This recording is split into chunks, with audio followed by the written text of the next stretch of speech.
Hi ನಮಸ್ತೆ ಎಲ್ಲರಿಗೂ Kannada study YouTube ಚಾನಲ್ಗೆ ಸ್ವಾಗತ. ಸೊ ಇಂದಿನ ಸೆಷನಲ್ಲಿ ನಾವೇನು ನೋಡೋಣ ಅಂತ ಹೇಳಿದ್ರೆ ಮುಂಬರ್ತಕ್ಕಂತಹ SSC, MTS, CHSL, GD, Delhi police ಹಾಗೆ RRB ಡಿ ಗ್ರೂಪ್ ಎಕ್ಸಾಮ್ಗಳಲ್ಲಿ ಕೇಳಬಹುದಾದಂತಹ ಪ್ರಮುಖ GK ಪ್ರಶ್ನೆಗಳನ್ನು ಈ ಒಂದು ಸೆಷನಲ್ಲಿ ನಾವು ಡಿಸ್ಕಷನ್ ಮಾಡೋಣ, ಸರಿನಾ?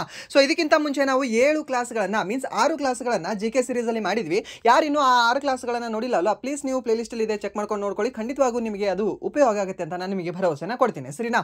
ಸೊ ಹಾಗಾದರೆ ಬನ್ನಿ ವಿಡಿಯೋನ ಸ್ಟಾರ್ಟ್ ಮಾಡೋಣ. ವಿಡಿಯೋ ಸ್ಟಾರ್ಟ್ ಮಾಡೋಕ್ಕಿಂತ ಮುಂಚೆ ವಿಡಿಯೋ ಕೊನೆವರೆಗೂ ನೋಡಿ ಅಂತ ಹೇಳ್ತಾ, ಹಾಗೆ ವಿಡಿಯೋ ಕೊನೆವರೆಗೂ ನೋಡಿದ ನಂತರ ವಿಡಿಯೋ ಇಷ್ಟ ಆದರೆ ಪ್ಲೀಸ್ ವಿಡಿಯೋನ ಲೈಕ್ ಮಾಡಿ, ಸಬ್ಸ್ಕ್ರೈಬ್ ಮಾಡಿ. ಇಫ್ ನಿಮಗೆ ವಿಡಿಯೋ ಇಷ್ಟ ಆಗಲಿಲ್ಲ ಅಂದರೆ ಸೊ ಆಬ್ವಿಯಸ್ಲಿ ಡಿಸ್ಲೈಕ್ ಮಾಡಿ ಅಂತ ಹೇಳ್ತಾ, ಮೊದಲ ಟಾಪಿಕ್ ಯಾವುದಿದೆ ಅಂದರೆ ಪಾಲಿಟಿಯ 5 ಪ್ರಶ್ನೆಗಳನ್ನು ಹಾಗೆ ಅದಕ್ಕೆ ಸಂಬಂಧಿಸಿರತಕ್ಕಂತಹ ಮಾಹಿತಿಗಳನ್ನು ತಿಳ್ಕೊಳ್ಳೋಣ, ಸರಿನಾ? ಸೊ ಮೊದಲ ಪ್ರಶ್ನೆ ಏನಿದೆ ಅಂತಂದರೆ, ಕೇಂದ್ರ ಮತ್ತು ರಾಜ್ಯಗಳ ಅಡಿಯಲ್ಲಿರುವ ಸೇವೆಗಳು ಯಾವ ಭಾಗದಲ್ಲಿದ್ದಾವೆ ಅಂತ ಕೇಳಿದ್ದಾನೆ. ಯಾವುದು ಕೇಂದ್ರ ಮತ್ತು ರಾಜ್ಯಗಳ ಅಡಿಯಲ್ಲಿರತಕ್ಕಂತಹ ಸೇವೆಗಳು ಯಾವ ಭಾಗದಲ್ಲಿದ್ದಾವೆ? Like UPSC and then SPSC and then JPSC ಅನ್ನೋದು, ಸರಿನಾ? 3 ಬರ್ತವೆ. ಯಾವುದು? ಒಂದು UPSC ಅನ್ನೋದು, UPSC and then SPSC and then JPSC ಅಂತ ಹೇಳ್ತೀವಿ, ಸರಿನಾ? ಇದನ್ನು ನೆನ್ಪಿಟ್ಕೊಳ್ಳಿ. ಸೊ ಆಪ್ಷನ್ ಕೊಟ್ಟಿದ್ದಾನೆ. ಆಪ್ಷನ್ ಎ ಭಾಗ 15, ಆಪ್ಷನ್ ಬಿ ಭಾಗ 20, ಆಪ್ಷನ್ ಸಿ ಭಾಗ 9A, ಆಪ್ಷನ್ ಡಿ ಏನಂತ ಕೊಟ್ಟಿದ್ದಾನೆ ಅಂದರೆ ಭಾಗ 14 ಅಂತ ಕೊಟ್ಟಿದ್ದಾನೆ, ಸರಿನಾ? ಸೊ ಭಾಗ 15ರಲ್ಲಿ ಏನಂತ ಹೇಳುತ್ತೆ? ಭಾಗ 15ರಲ್ಲಿ ಎಲೆಕ್ಷನ್ ಬಗ್ಗೆ ಹೇಳಲ್ಪಟ್ಟಿದೆ, ಸರಿನಾ? ಯಾವುದ್ರ ಬಗ್ಗೆ ಹೇಳಲ್ಪಟ್ಟಿದೆ? ಎಲೆಕ್ಷನ್ ಬಗ್ಗೆ ಹೇಳಲ್ಪಟ್ಟಿದೆ. ನಾವು ಎಲೆಕ್ಷನಲ್ಲಿ ವೋಟ್ ಹಾಕ್ತೀವಲ್ವಾ, ವೋಟ್ ಹಾಕೋದು ಎಲೆಕ್ಷನ್ ಬಗ್ಗೆ ಹೇಳಿದ್ದು ಸಂಪೂರ್ಣ ಯಾವುದು ಅಂತಂದರೆ ಯಾವ ಭಾಗ ಅಂದರೆ 15ನೇ ಭಾಗ ಅಂತ ಹೇಳ್ತೀವಿ. 20ನೇ ಭಾಗ ಇದರ ಬಗ್ಗೆ ಹೇಳಲ್ಪಟ್ಟಿದೆ. 20ನೇ ಭಾಗ ತಿದ್ದುಪಡಿಯ ಬಗ್ಗೆ ಹೇಳುತ್ತದೆ, ಸರಿನಾ? ಯಾವುದು? ತಿದ್ದುಪಡಿ ಬಗ್ಗೆ ಹೇಳ್ತಕ್ಕಂಥ ಭಾಗ ಯಾವುದು ಅಂದರೆ 20ನೇ ಭಾಗ ಅಂತ ಹೇಳ್ತೀವಿ. ಆರ್ಟಿಕಲ್ ಅಂತ ಕೇಳಿದ್ರೆ ಒಂದೇ ಒಂದು ಆರ್ಟಿಕಲ್ ಇದೆ ಇದರಲ್ಲಿ, ಯಾವುದು ಅಂದರೆ 368ನೇ ಆರ್ಟಿಕಲ್ ಅಂತ ಹೇಳಬೇಕಾಗುತ್ತೆ, ಓಕೆ? ಅಂದರೆ 9A ಭಾಗದಲ್ಲಿ 9A ಯಾವುದು? ಮುನ್ಸಿಪಾಲಿಟಿ, ನಗರಸಭಾ ಅಥವಾ ಏನಂತ ಹೇಳ್ತೀವಿ? ಪುರಸಭೆ ಅಂತ ಹೇಳ್ತೀವಿ. ಆ ಪುರಸಭೆಯ ಬಗ್ಗೆ ಹೇಳ್ತಕ್ಕಂತಹ ಒಂದು ಭಾಗ ಯಾವುದು ಅಂದರೆ 9A ಭಾಗ ಅಂತ ಹೇಳ್ತೀವಿ. ಎಷ್ಟನೇ ಒಂದು ತಿದ್ದುಪಡಿಯ ಮೂಲಕ ಇದನ್ನು ಸೇರ್ಪಡೆ ಮಾಡಿದ್ರು? 9Aನ ಇದನ್ನು ಸೇರ್ಪಡೆ ಮಾಡಿರೋದು 74ನೇ ತಿದ್ದುಪಡಿಯ ಮೂಲಕ. ಅಂದರೆ 9ನೇ ಭಾಗ ಇದ್ರ ಬಗ್ಗೆ ಹೇಳುತ್ತೆ, ಪಂಚಾಯತಿ ಬಗ್ಗೆ ಹೇಳುತ್ತೆ. ಆ ಒಂದು ಪಂಚಾಯತಿನ ಎಷ್ಟನೇ ತಿದ್ದುಪಡಿ ಮೂಲಕ ಸೇರ್ಪಡೆ ಮಾಡಿದ್ರು? 73ನೇ ತಿದ್ದುಪಡಿ ಮೂಲಕ. ಸರ್ ಹಾಗಾದರೆ 73 ಮತ್ತು 74ನೇ ತಿದ್ದುಪಡಿ ಯಾವ ವರ್ಷ ಆಯಿತು? 1992ರಲ್ಲಿ ಎರಡೂ ತಿದ್ದುಪಡಿಗಳಾಗಿದ್ದಾವೆ. ಸರ್ ಎರಡೂ ಒಂದೇ ವರ್ಷದಲ್ಲಾಗಿದ್ದಾವ? ಹೌದು, ಎರಡೂ ಒಂದೇ ವರ್ಷದಲ್ಲಾಗಿದ್ದಾವೆ, ಸರ್ ನಾನು ನೆನ್ಪಿಟ್ಕೊಳ್ಳಿ. ಸೊ ಹಾಗಾದರೆ ಈ ಒಂದು ಕೇಂದ್ರ ಮತ್ತು ರಾಜ್ಯಗಳ ಅಡಿಯಲ್ಲಿರ್ತಕ್ಕಂಥ ಸೇವೆಗಳು 14ನೇ ಭಾಗದಲ್ಲಿ ಕಂಡುಬರ್ತವೆ, ಸರಿನಾ? ಯಾವುದು? 14ನೇ ಭಾಗ ಅಂತ ಹೇಳ್ತೀವಿ. ಸೊ ನಿಮಗೆ ಇಲ್ಲಿ ಪ್ರಶ್ನೆ, UPSC ಅಧ್ಯಕ್ಷರನ್ನು ನೇಮಕ ಯಾರು ಮಾಡ್ತಾರೆ? UPSCಯ ಅಧ್ಯಕ್ಷರನ್ನು and then SPSC, sir SPSC ಅಲ್ಲ ಸರ್, ಅದು KPSC.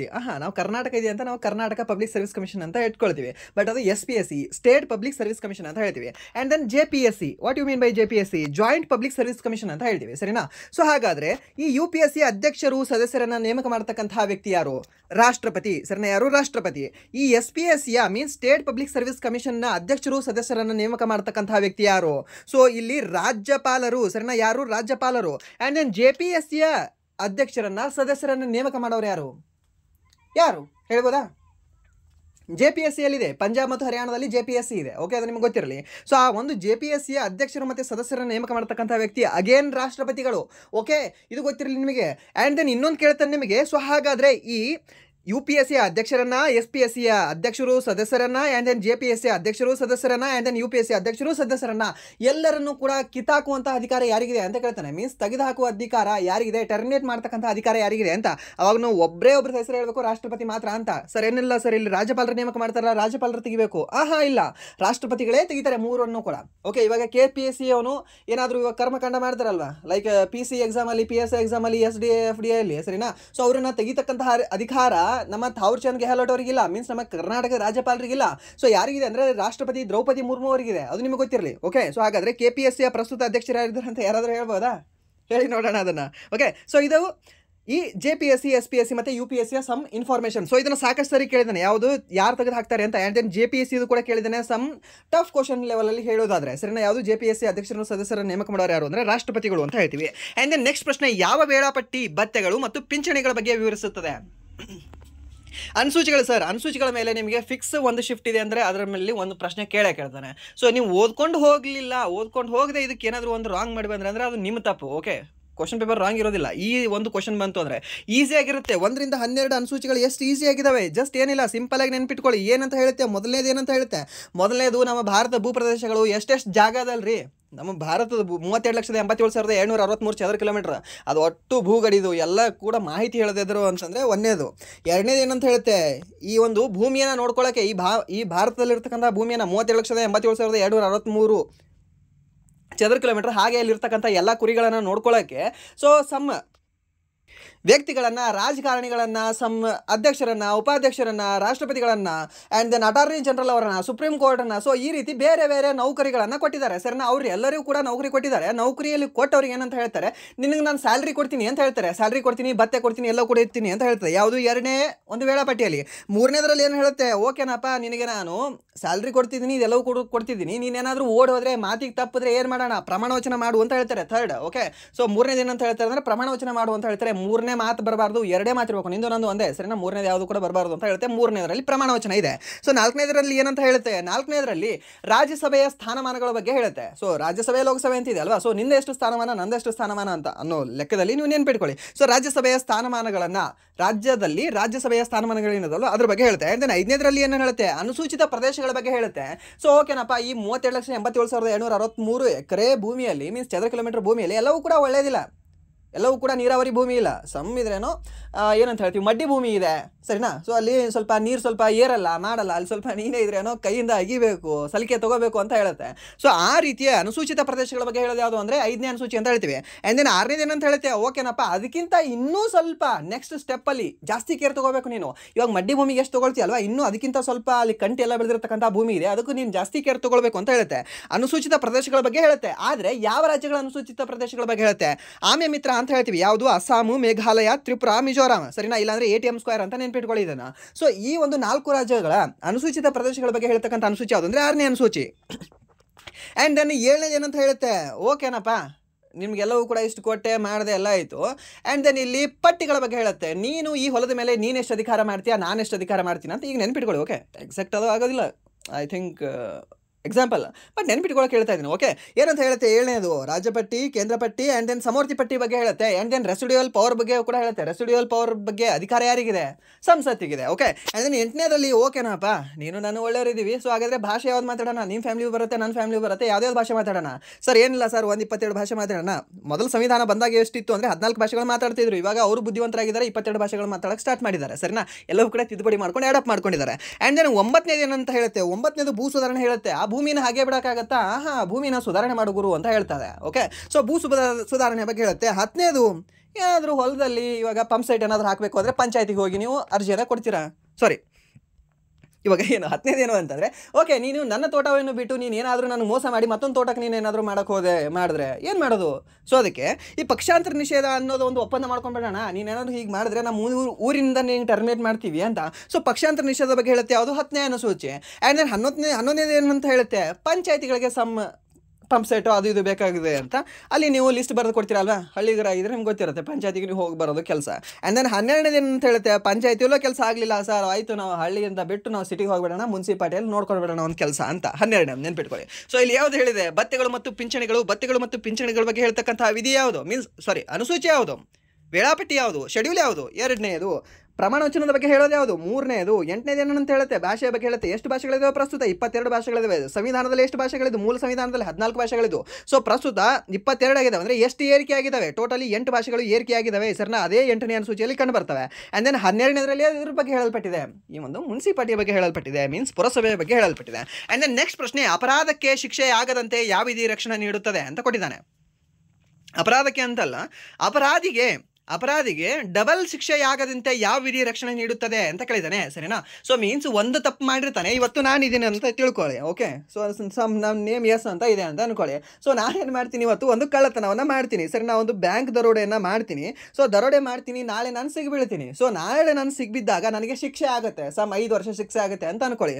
ಸೊ ಆ ಶಿಕ್ಷೆ ಆದ ನಂತರ ನೆಕ್ಸ್ಟ್ ಯಾವಾಗ ಆಗಿರುತ್ತೆ, 2030 ಆಗಿರುತ್ತಾ, ಆಯಿತು. ನೆಕ್ಸ್ಟ್ 2031ರಲ್ಲಿ ಮತ್ತೆ ನಾನು ಹೊರಗಡೆ ಬರ್ತೀನಲ್ವಾ. 31ರಲ್ಲಿ ಹೊರಗಡೆ ಬಂದಾಗ ಮತ್ತೆ ಪೊಲೀಸರು ಏನು ಮಾಡ್ತಾರೆ, ನೀನು ಅವತ್ತು ಬ್ಯಾಂಕ್ ಕಳ್ತನ ಮಾಡಿದ್ದಲ್ಲ, ಇವನೇ ನೋಡಿ ಹಿಡ್ಕೋರಿ ಇವನಿಗೆ ಮತ್ತೆ ಜೈಲಿಗೆ ಹಾಕು ಅಂತ. ಸೊ ಒಂದು ತಪ್ಪಿಗೆ 2 ಸರಿ ಶಿಕ್ಷೆ ಆಯ್ತು ನನಗಲ್ಲಿ. ಸೊ ಆ ಥರ ಆಗಂಗಿಲ್ಲ ಅಂತ ಹೇಳುತ್ತೆ ಯಾವುದು, 20 ಸಬ್ ಆರ್ಟಿಕಲ್ 2ನೇ ವಿಧಿ ಸರಿ, ನೆನಪಿಟ್ಕೊಳ್ಳಿ. 20 ಸಬ್ ಆರ್ಟಿಕಲ್ 2 ವಿಧಿ ಅಂತ ಹೇಳುತ್ತೆ. ಸೊ ಇದರಲ್ಲಿ ಟೋಟಲಿ 20 ಸಬ್ ಆರ್ಟಿಕಲ್ 1, 20 ಸಬ್ ಆರ್ಟಿಕಲ್ 2, 20 ಸಬ್ ಆರ್ಟಿಕಲ್ 3 ಅಂತ ಬರ್ತವೆ ಸರಿನಾ, ABC ಅಂತ ನೀವು ನೆನಪಿಟ್ಕೊಳ್ಬೋದು. ಸೊ ಒಂದೇನಂತ ಹೇಳುತ್ತೆ, ಸೊ ನೀನು ಯಾವ ಸಮಯದಲ್ಲಿ ತಪ್ಪನ್ನು ಮಾಡಿರ್ತಿ ಅಲ್ವಾ, ಆ ಸಮಯದಲ್ಲಿ ಇರ್ತಕ್ಕಂತಹ ಕಾನೂನುಗಳ ಪ್ರಕಾರವೇ ನಿನಗೆ ಶಿಕ್ಷೆ ನೀಡಬೇಕು ಅಂತ ಹೇಳ್ತದೆ. ಅಂದರೆ ಇವಾಗ 2020ರಲ್ಲಿ ನಾನು ತಪ್ಪು ಮಾಡಿದ್ದೆ ಸರ್, 2020ರಲ್ಲಿ ನಾನು ಯಾವುದೋ ಒಂದು ಕೊಲೆ ಮಾಡಿ ಓಡೋಗಿದ್ದೆ, ನಾನು ಸಿಕ್ಕಿರಲಿಲ್ಲ. ಓಕೆ, ಸೊ ನಾನು ಬುದ್ಧಿವಂತ ಇದ್ದೀನಿ, ಪೊಲೀಸರಿಗಿಂತ ಚಾಲಕಿದ್ದೀನಿ ಅಂತ ಅನ್ಕೊಳ್ಳಿ. ಸೊ ನಾನು ಕೊಲೆ ಮಾಡಿ ಓಡೋಗಿದ್ದೀನಿ. ಅವಾಗ ಯಾವುದಿತ್ತು, IPC ಸೆಕ್ಷನ್ ಮೂಲಕ ನನಗೆ ಶಿಕ್ಷೆ ಆಗಬೇಕಾಗಿತ್ತು ಅಲ್ವಾ. 2024 ನಂತರ ಏನಾಗಿದೆ ಇವಾಗ, 2024 ಜುಲೈ 1ರಿಂದ ಯಾವುದು ಆಗಿದೆ ಇವಾಗ BNS ಕಾಯ್ದೆ ಬಂದಿದೆ ಅಲ್ವಾ. ಸೊ ಇವಾಗ ಅವಾಗ ಏನಂತ ಹೇಳ್ತಿತ್ತು, ನಾನೊಂದು ಕೊಲೆ ಮಾಡಿ ಓಡೋಗಿದ್ದೀನಿ ಅಂದರೆ ಅದಕ್ಕೆ 10 ವರ್ಷ ಶಿಕ್ಷೆ ಅಂತ ಇತ್ತು. ನಾನು ಅವಾಗ ಸಿಕ್ಕಿರಲಿಲ್ಲ ಸರ್. ಓಕೆ, ಇವಾಗ ನಾನು ಸಿಕ್ಕಿದ್ದೀನಿ. ಇವಾಗ ಏನಿದೆ ಅಂತಂದ್ರೆ ಈ BNS ಅಲ್ಲಿ 15 ವರ್ಷ ಶಿಕ್ಷೆ ಅಂತ ಇದೆ, ಸರಿನಾ. ಸೊ ನಾನು ಹಾಗಾದರೆ ಯಾವ್ದು ಕೊಡ್ತಾರೆ ಶಿಕ್ಷೆ? ನಾನು 2020ರಲ್ಲಿ ತಪ್ಪು ಮಾಡಿದ್ದೆ. 2020ರಲ್ಲಿ ಕಾನೂನು ಯಾವುದಿತ್ತು, ಈ IPC ಸೆಕ್ಷನ್ ಇತ್ತು. ಅದರ ಪ್ರಕಾರ ಎಷ್ಟು ಅಂತ ಹೇಳುತ್ತೆ, 10 ವರ್ಷಗಳು ಅಂತ ಹೇಳುತ್ತೆ. ಸೊ ನನಗೆ ಇವಾಗ ನಾನು ಸಿಕ್ಕರೂ ಕೂಡ ನನಗೆ 10 ವರ್ಷನೇ ಹಾಕಬೇಕು ಅಂತ ಹೇಳುತ್ತೆ. ಯಾವುದು 20 ಸಬ್ ಆರ್ಟಿಕಲ್ 1 ಅಂತ ಹೇಳ್ತೀವಿ. ಆ್ಯಂಡ್ ದೆನ್ ಎರಡನೇದು ಏನಂತ ಹೇಳುತ್ತೆ, ಡಬಲ್ ಜಿಯೋಪಾರ್ಡಿ ಅಂತ ಹೇಳುತ್ತೆ. ಡಬಲ್ ಜಿಯೋಪಾರ್ಡಿ ಅಂದರೆ ಏನು, 2 ಸರಿ ಶಿಕ್ಷೆ ಕೊಡೋಂಗಿಲ್ಲ ಅಂತ. ನಾನು ಇವಾಗಲೇ ಹೇಳಿದಲ್ಲ, ಕಳ್ತನ ಮಾಡಿ ಇವಾಗ ಶಿಕ್ಷೆ ಅನುಭವಿಸ್ತೀನಿ, ಮತ್ತೆ 2031ರಲ್ಲಿ ಮತ್ತೊಂದು ಸರಿ ಹಿಡ್ಕೊಂಡು ಹೋಗ್ತಾರೆ ಪೊಲೀಸರು ಅಂತ.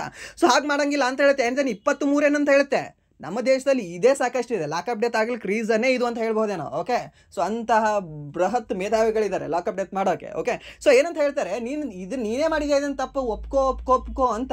ಲಾಸ್ಟ್ ನೀವು ನೋಡಿರ್ಬೋದು, ಬಿಜಾಪುರದಲ್ಲಿ ಒಂದು 2 ಅಥವಾ 3 ವರ್ಷದ ಹಿಂದೆ ಒಬ್ಬ ಹುಡುಗನಿಗೆ ಕರ್ಕೊಂಡು ಬಂದು ಇದನ್ನು ಪೊಲೀಸ್ ಸ್ಟೇಷನ್ ಹಾಕಿ ಹೊಡೆದು ಮಾಡಿ ಅವನಿಗೆ ಇರೋ ಮಾನ ಮರ್ಯಾದೆ ಎಲ್ಲವನ್ನು ತೆಗೆದ ನಂತರ ಆ ಹುಡುಗ ಹೋಗಿ ಸೂಸೈಡ್ ಮಾಡ್ಕೊಳ್ತಾನೆ. ಯಾರು ಇದಕ್ಕೆ ರೀಸನ್ ಯಾರು? ಸೊ ಅದಕ್ಕೆ ಸಸ್ಪೆಂಡ್ ಅಂತ ಒಂದು ಕೊಟ್ಟಿದ್ದಾರೆ. ಓಕೆ, ಇಂಡಿಯನ್ ಸಿಸ್ಟಮಲ್ಲಿ ಏನು ಅಂತಂದರೆ ಎಲ್ಲ ಕಡೆ ಹೋಲ್ಗಳಿದ್ದಾವೆ.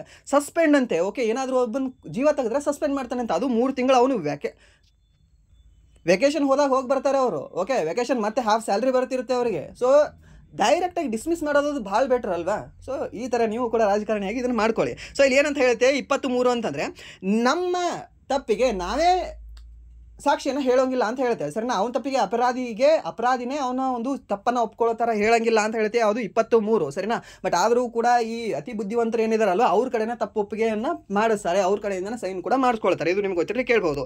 ಸೊ ಅಪರಾಧಿಯ ರಕ್ಷಣೆ ಅಂತ ಕೇಳಿದ್ರೆ 20ನೇ ಆರ್ಟಿಕಲ್. ಆ್ಯಂಡ್ ದೆನ್ ಆರೋಪಿಯ ರಕ್ಷಣೆ ಅಂತ ಕೇಳಿದ್ರೆ ಅವಾಗ ನೀವು ಹೇಳಬೇಕಾಗುತ್ತೆ 22ನೇ ಆರ್ಟಿಕಲ್ ಅಂತ. ಓಕೆ, ಸೊ ಏನು ಕೊಡ್ತಾನೆ, ಅಪರಾಧಿಯ ರಕ್ಷಣೆಯ ಬಗ್ಗೆ ಹೇಳ್ತಕ್ಕಂಥ ವಿಧಿ ಯಾವುದು ಅಂತ ಕೇಳ್ತಾನೆ. ಅವಾಗ ನಿಮಗೆ 20, 22, 23, 24 ಅಂತ ಕೊಡ್ತಾನೆ. ಯಾವ್ದು ಹಾಕ್ತೀರಾ ಅದರಲ್ಲಿ? 20 ಹಾಕ್ತೀರಾ, 22 ಹಾಕ್ತೀರಾ? ಅಪರಾಧಿ ಅಂತ ಕೇಳಿದ್ರೆ 20 ಹಾಕಬೇಕು, ಆರೋಪಿ ಅಂತ ಕೇಳಿದ್ರೆ 22 ಹಾಕಬೇಕು. ಆರೋಪಿಗೆ ಅಪರಾಧಿಗೆ ಏನು ಡಿಫ್ರೆನ್ಸ್ ಇದೆ? ಆರೋಪಿ ಅಂತಂದ್ರೆ ಇವನು ಕಳ್ಳತನ ಮಾಡಿದನ್ ನೋಡು ಅಂತ ಯಾರ ಕಡೆನೋ ಒಬ್ರ ಕಡೆನೋ ಬಟ್ ಮಾಡಿ ತೋರಿಸೋದು, ಪೊಲೀಸರು ಬಟ್ ಮಾಡಿ ತೋರಿಸೋದು, ಜನಗಳು ಬಟ್ ಮಾಡಿ ತೋರಿಸೋದು, ಯಾರೋ ಒಬ್ರು ಬಟ್ ಮಾಡಿ ತೋರಿಸೋದು. ಆತನ ಕಡೆ ಬಟ್ ಮಾಡಿ ನಾವು ಜಸ್ಟ್ ತೋರಿಸ್ತಾ ಇದೀವಿ, ಸರಿನಾ. ಇವಾಗ ಪ್ರಸ್ತುತ ದರ್ಶನ್ ಏನಿದ್ದಾರೆ, ದರ್ಶನ್ ಹಿ ಈಸ್ ಎನ್ ಆರೋಪಿ, ಸರಿನಾ. ಅಕ್ಯೂಸ್ ಮಾತ್ರ ಆತ, ಸರಿನಾ. ಆರೋಪಿ ಮಾತ್ರ ಇದ್ದಾರೆ ಆತ, ಅಪರಾಧಿ ಅಲ್ಲ, ನೆನ್ಪಿಟ್ಕೊಳ್ಳಿ. ಓಕೆ, ಯಾಕೆಂದ್ರೆ ಅವ್ರ ಮೇಲೆ ನಾವು ಸಂಪೂರ್ಣವಾಗಿ ಇವಾಗ ನ್ಯಾಯಾಲಯ ತೀರ್ಪು ಕೊಟ್ಟು ಇವರೇ ಕೊಲೆ ಮಾಡಿದ್ದಾರೆ ಅಂತ ಏನಾದರೂ ಅವ್ರಿಗೆ ಹೇಳಿದ್ರೆ ಅವಾಗ ಅವ್ರು ಏನಾಗ್ತಾರೆ, ಅಪರಾಧಿ ಆಗ್ತಾರೆ, ಸರಿನಾ. Still he is an accuse, still is an ಆರೋಪಿ ಅಂತ ಹೇಳಬೇಕು, ಸರಿನಾ. ಆರೋಪಿಯ ಬಗ್ಗೆ ಹೇಳ್ತಕ್ಕಂಥ ವಿಧಿ ಯಾವುದು ಅಂದರೆ 22ನೇ ವಿಧಿ ಅಂತ ಹೇಳುತ್ತೆ. ಆ್ಯಂಡ್ ದೆನ್ ಸುಮ್ಮನೆ ಇವಾಗ ಪೊಲೀಸ್ ಬಂದ ನಮಗೆ ಬಾ ನೀನು ಏನೋ ಒಂದು ತಪ್ಪು ಮಾಡಿದೆ, ನೀನು ಹೇಳ್ಕೊಂಡು ಹೋಗ್ತೀನ, ವ್ಯಾರಂಟಿ ಎಲ್ಲಿದೆ ಚಿನ್ನ ಅಂತ ಕೇಳೋಕ್ಕೆ ಯಾವುದು ಆರ್ಟಿಕಲ್ ಹೇಳುತ್ತೆ ಅಂದರೆ 22ನೇ ಆರ್ಟಿಕಲ್ ಹೇಳುತ್ತೆ, ಸರಿನಾ. ಸೊ ಇದು ನೆನ್ಪಿಟ್ಕೊಳ್ಳಿ, ಈ ಥರನೇ ಫನ್ನಾಗಿ ನೆನ್ಪಿಟ್ಕೊಳ್ಳಿ, ನೆನ್ಪುಳಿದ್ಬಿಡ್ತದೆ. ಆ್ಯಂಡ್ ದೆನ್ 23ನೇದು ಎದ್ರ ಬಗ್ಗೆ ಹೇಳುತ್ತೆ, ಶೋಷಣೆಯ ವಿರುದ್ಧದ ಅಧಿಕಾರದ ಬಗ್ಗೆ ಹೇಳುತ್ತೆ. ಓಕೆ, ಶೋಷಣೆಯ ವಿರುದ್ಧದ ಅಧಿಕಾರದ ಬಗ್ಗೆ ಹೇಳೋದು ಅಂದರೆ 23 ಅಂತ ಹೇಳ್ತೀವಿ. 12ನೇದು ರಾಜ್ಯದ ಮೀನಿಂಗ್ ಹೇಳುತ್ತೆ. ರಾಜ್ಯ ಅಂತಂದರೆ ಏನೇನಿರಬೇಕು ಅಂತ ಹೇಳುತ್ತೆ. ಸರ್ ರಾಜ್ಯ ಅಂದರೆ ಕರ್ನಾಟಕ ರಾಜ್ಯದ ಬಗ್ಗೆ? ನಮ್ಮ ಸಂವಿಧಾನದಲ್ಲಿ ರಾಜ್ಯ ಅಂತಂದ್ರೆ ನೇಷನ್ ಅಂದಂಗೆ ಅದರ ಅರ್ಥ, ಸರಿನಾ. ನೇಷನ್ ಅಂತ ದೇಶ ಅಂತ ಮೆನ್ಷನ್ ಮಾಡಿಲ್ಲ, ಇಲ್ಲಿಯೂ ಕೂಡ ರಾಜ್ಯ ಅಂತಲೇ ಮೆನ್ಷನ್ ಮಾಡಿದೆ. ರಾಜ್ಯ ಅಂತಂದ್ರೆ ದೇಶ ಅನ್ನಂಗೆ.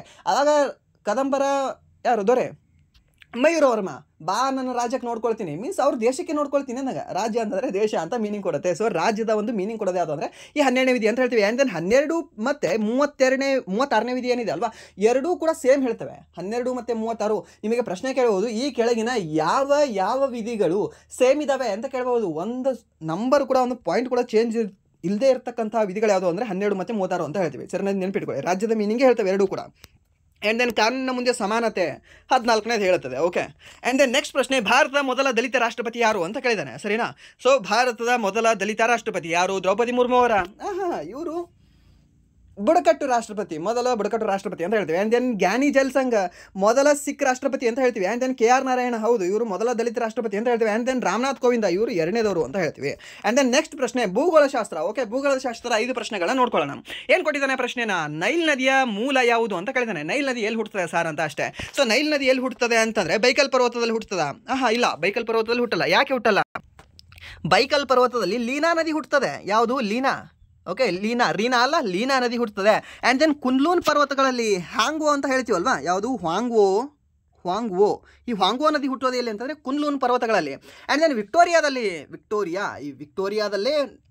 ಪ್ರಪಂಚದ ಅತ್ಯಂತ ಉದ್ದವಾಗಿರ್ತಕ್ಕಂಥ ನದಿ ನೈಲ್ ನದಿ ಹುಟ್ಕೊಳ್ತದೆ. ಸರಿನಾ? ಸೊ ಇದಕ್ಕೆ ಯಾವುದು ಸರಿಯಾದ ಉತ್ತರ ಅಂದರೆ ಆಪ್ಷನ್ ಸಿ.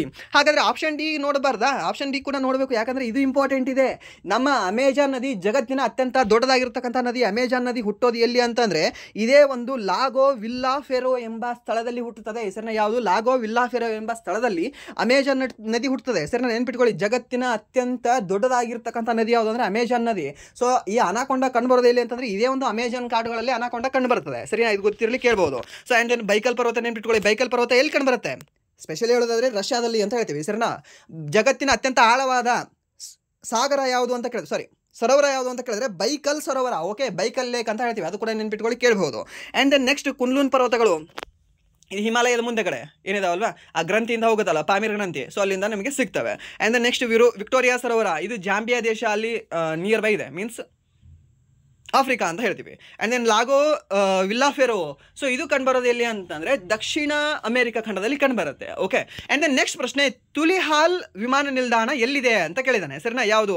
ತುಲಿಹಾಲ್ ವಿಮಾನ ನಿಲ್ದಾಣ ಎಲ್ಲಿ ಕಂಡುಬರುತ್ತೆ? Option A Bhubaneswar, option B Goa, option C Lucknow, option D Imphal ಅಂತ ಕೊಟ್ಟಿದ್ದಾನೆ. ಸೊ ಅದಕ್ಕೆ ಸರಿಯಾದ ಉತ್ತರ ಯಾವುದಾಗುತ್ತೆ? ಸೊ ಭುವನೇಶ್ವರದಲ್ಲಿ ಯಾವ ಒಂದು ವಿಮಾನ ನಿಲ್ದಾಣ ಕಂಡುಬರುತ್ತೆ? BG ಪಟ್ನಾಯಕ್. ಓಕೆ, ಯಾರು? BG ಪಟ್ನಾಯಕ್ ಅಂತ ಹೇಳ್ತೀವಿ. ಸೊ ಪಟ್ನಾಯಕ್ ವಿಮಾನ ನಿಲ್ದಾಣ ಕಂಡುಬರೋದು ಎಲ್ಲಿ ಅಂದರೆ ಗೋವಾದಲ್ಲಿ. And then Manohar Patkar. ಯಾರು? ಮನೋಹರ್ ಪಾಟ್ಕರ್ ವಿಮಾನ ನಿಲ್ದಾಣ ಕಂಡುಬರೋದು ಎಲ್ಲಿ ಅಂದರೆ ಗೋವಾದಲ್ಲಿ. ಯಾವುದು? ಮೋಪಾ ಏರ್ಪೋರ್ಟ್ ಅಂತ ಕರಿತೀವಲ್ವ ನಾವು ಶಾರ್ಟ್ ಆಗಿ ಅದನ್ನು. ಸೊ ಮೋಪಾ ಏರ್ಪೋರ್ಟ್ ಎಲ್ಲಿ ಕಂಡುಬರುತ್ತೆ ಅಂದರೆ ಗೋವಾದಲ್ಲಿ ಕಂಡುಬರುತ್ತೆ. ಈ ಲಕ್ನೋದಲ್ಲಿ ಚೌಧರಿ ಚರಣ್ ಸಿಂಗ್ ರೀ. ಸರಿನಾ? ಚೌಧರಿ ಚರಣ್ ಸಿಂಗ್ ಏರ್ಪೋರ್ಟ್ ಎಲ್ಲಿ ಕಂಡುಬರುತ್ತೆ ಅಂದರೆ ಲಕ್ನೋದಲ್ಲಿ ಕಂಡುಬರುತ್ತೆ. ಈ ತುಲಿಹಾಲ್ ಏರ್ಪೋರ್ಟ್ ಏನಿದೆ ಅಲ್ವಾ, ಇದು ಕಂಡುಬರೋದು ಇಂಪಾಲ್ದಲ್ಲಿ ಕಂಡುಬರುತ್ತೆ. ನೆನ್ಪಿಟ್ಕೊಳ್ಳಿ. ಸರಿನಾ? ಇದು ಲಾಸ್ಟ್ ಇಯರು SSC MTS ಅಲ್ಲಿ ಕೇಳಿರ್ತಕ್ಕಂಥ ಪ್ರಶ್ನೆಯಾಗಿದೆ. ಆ್ಯಂಡ್ ದೆನ್ ನೆಕ್ಸ್ಟ್ ಇನ್ನೊಂದು ರೀಸೆಂಟಾಗಿ ನಿಮಗೆ ಒಂದು ಹೇಳಿದ್ದೆ, ಯಾವುದು? ನವಿ ಮುಂಬೈ ಏರ್ಪೋರ್ಟ್ ಏನಿದೆ ಅಲ್ವಾ, ಸಂಪೂರ್ಣವಾಗಿ ಡಿಜಿಟಲೈಸ್ಡ್ ಆಗಿರ್ತಕ್ಕಂಥ ನಮ್ಮ ಭಾರತದ ಮೊಟ್ಟ ಮೊದಲ ಹಾಗೆ ಏಕೈಕ ವಿಮಾನ ನಿಲ್ದಾಣ ಇದು. ಕಂಪ್ಲೀಟ್ ಆಗಿ ಸಂಪೂರ್ಣವಾಗಿ ಡಿಜಿಟಲೈಸ್ ಆಗಿದೆ ಇದು. ಸೊ ಹಾಗಾದರೆ ಇನ್ನೊಂದು ನಿಮಗೆ ಇದನ್ನು ಕೇಳಲ್ಲ ಪ್ರಶ್ನೆ. ಸರಿನಾ? ಕೇಳಿದ್ರೆ ಹೀಗೆ ಕೇಳ್ಬೋದು. ಸೊ ಇನ್ನೊಂದು ಏನು ಕೇಳ್ತಾನೆ ಅಂತಂದರೆ ಆಪ್ಷನ್ ನವಿ ಮುಂಬೈನೇ ಕೊಡಲ್ಲ, ಬೇರೆ ಕೊಡ್ತಾನೆ. ಏನಂತ ಕೊಡ್ಬೋದು ನವಿ ಮುಂಬೈ? ಯಾಕಂದರೆ ನೇಮ್ ಚೇಂಜ್ ಆಗಿದೆ. ಲೋಕನಾಥೆ ದಾದಾಬಾಯಿ ನವರೋಜಿ ಅಂತ ಹೇಳ್ತೀವಿ. ಆ್ಯಂಡ್ ದೆನ್ 87 ಯಾರು ಹೇಳ್ಬೋದಾ? ಬದ್ರುಬ್ದಿನ್ ತ್ಯಾಬ್ಜಿ. ಸರಿನಾ? ಯಾರು? ಬದ್ರುಬ್ದಿನ್ ತ್ಯಾಬ್ಜಿ ಅಂತ ಹೇಳ್ತೀವಿ. ಆ್ಯಂಡ್ ದೆನ್ 88ರಲ್ಲಿ ಯಾರು? ಜಾರ್ಜ್ ಯೂಲೆ ಅಂತ ಹೇಳ್ತೀವಿ. ಸರಿನಾ? ಯಾರು? ಜಾರ್ಜ್ ಯೂಲೆ. ಆ್ಯಂಡ್ ದೆನ್ 89 ಯಾರು? ವಿಲಿಯಂ ಹೆಬರ್ಟ್ಕರ್ ಅಂತ ಇದೆ ಆತನ ಹೆಸರು. ಸರಿಯಾ? ಕರೆಕ್ಟ್ ಇದೆ ಅನಿಸುತ್ತೆ. ಐ ಥಿಂಕ್ ನನ್ನ ಪ್ರೊನೌನ್ಸಿಯೇಷನ್ ಹೆಬರ್ಟ್ಕರ್ ಅಲ್ಲ, ವೆಡರ್ಬರ್ನ್. ಆ್ಯಕ್ಚುಲಿ ವೆಡರ್ಬರ್ನ್. ಸರಿನಾ? ಯಾವುದು? 89 ಯಾರು ಅಂದರೆ ವೆಡರ್ಬರ್ನ್ ಅಂತ ಹೇಳ್ತೀವಿ. ವಿಲಿಯಂ ವೆಡರ್ಬರ್ನ್ ಅಂತ ಹೇಳ್ತೀವಿ. ಆ್ಯಂಡ್ ದೆನ್ 90 ಯಾರು? ಫಿರೋಜ್ ಶಾ ಮೆಹ್ತಾ ಅಂತ ಹೇಳ್ತೀವಿ. ಸರಿನಾ? ಈ 85, 86, 87, 88, 89, 90 6 ಜನದ ಹೆಸರು. 6 ಜನ ಆಗ್ತಾರಾ? ಓಕೆ, 1 2 3 4 5 6 ಜನ ಆಗ್ತಾರೆ. 6 ಜನದ ಹೆಸರು ನೆನ್ಪಿಟ್ಕೊಳ್ಳಿ. ಯಾಕೆ ಅಂತಂದರೆ ಈ INCಯ ಮೊದಲ ಅಧ್ಯಕ್ಷ ಯಾರು? WC Banerjee. Okay. And then ಪಾರ್ಸಿಯ ಮೊದಲ ಅಧ್ಯಕ್ಷ ಯಾರು ಅಂತಂದರೆ ದಾದಾಬಾಯಿ ನವರೋಜಿ. ಆ್ಯಂಡ್ ದೆನ್ ಮುಸ್ಲಿಂ ಇಂದ ಮೊದಲ ಅಧ್ಯಕ್ಷರು ಯಾರು ಅಂತ ಕೇಳಿದ್ರೆ ಬದ್ರುಬ್ದಿನ್ ತ್ಯಾಬ್ಜಿ. ಆ್ಯಂಡ್ ದೆನ್ ಬ್ರಿಟಿಷರ ಮೊದಲ ಅಧ್ಯಕ್ಷ ಯಾರು ಅಂತಂದರೆ ಜಾರ್ಜ್ ಯೂಲೆ. ಬ್ರಿಟಿಷರ 2ನೇ ಅಧ್ಯಕ್ಷ ಯಾರು ಅಂತಂದರೆ ಈ ವಿಲಿಯಂ ವೆಡರ್ಬರ್ನ್ ಅಂತ ಹೇಳ್ತೀವಿ. ಸರಿನಾ? ಸೊ ನಿಮ್ಗೆ ಇನ್ನೊಂದು ಗೊತ್ತಿರಲಿ, ಈ 1889 ಏನಿದೆ ಅಲ್ವಾ, ಸೊ ಇದು ಹೆವಿ ಬಕೆಟ್ ಮನುಷ್ಯ ಈತ. ಯಾರು? ವಿಲಿಯಂ ವೆಡರ್ಬರ್ನ್ ಅನ್ನೋನು. ಸೊ ಈತ ಅಧ್ಯಕ್ಷತೆ ಇವನಿಗೆ ಹೇಗೆ ಸಿಕ್ತು? ಅಧ್ಯಕ್ಷತೆ ಸ್ಥಾನ ಅದು ಇಂಪಾರ್ಟೆಂಟ್ ಇದೆ. ಸರಿಯಾ? ಸೊ ಈ ಎಒ ಹ್ಯೂಮ್ ಅಂತ ಹೇಳಿದೀವಲ್ವಾ, ಎಒ ಹ್ಯೂಮ್ನ ಬಕೆಟ್ ಜಾಸ್ತಿ ಹಿಡಿಯತಕ್ಕಂಥ ವ್ಯಕ್ತಿ ಯಾರು ಅಂತಂದರೆ ಈ ವಿಲಿಯಂ ವೆಡರ್ಬರ್ನ್ ಅಂತ ಹೇಳ್ತೀವಿ. ಸರಿನಾ? ವಿಲಿಯಂ ವೆಡರ್ಬರ್ನ್ ಅಂತ ಹೇಳ್ತೀವಿ. ಯಾಕೆ ಸರ್ ಹಾಗೆ ಹೇಳ್ತಿದ್ದೀರಾ? ಈತನ ಇತಿಹಾಸದ ಬುಕ್ ಬರೆದಿರ್ತಕ್ಕಂಥ ವ್ಯಕ್ತಿ ಯಾರು? ಮೀನ್ಸ್ ಈತನ ಎಒ ಹ್ಯೂಮ್ನ ಬಯೋಗ್ರಫಿ ಬರೆದಿರ್ತಕ್ಕಂಥ ವ್ಯಕ್ತಿ ಹೆಸರು ಯಾರು ಅಂತ ಕೇಳಿದ್ರು ಕೂಡ ಅವಾಗ ನೀವು ಹೇಳಬೇಕಾಗತ್ತೆ ಈ ವಿಲಿಯಂ ವೆಡರ್ಬರ್ನ್ ಅಂತ. ಸರಿನಾ? ಸೊ ಅದಕ್ಕೆ ಸರ್ ನೋಡಿರಿ, ನಿಮ್ಮದು ಜೀವನ ಪೂರ್ತಿ ಸೇವೆ ಮಾಡಿದ್ದೀನಿ, ಹಂಗೆ ಮಾಡಿದ್ದೀನಿ, ಹಿಂಗೆ ಮಾಡಿದ್ದೀನಿ, ನಿಮ್ಮದು ಬುಕ್ಕನೂ ಬರೆದಿದ್ದೇವಾಗ ನನಗೆ ಸ್ವಲ್ಪ ಅಧ್ಯಕ್ಷ ಮಾಡಿರಿ ಅದ್ರದ್ದು.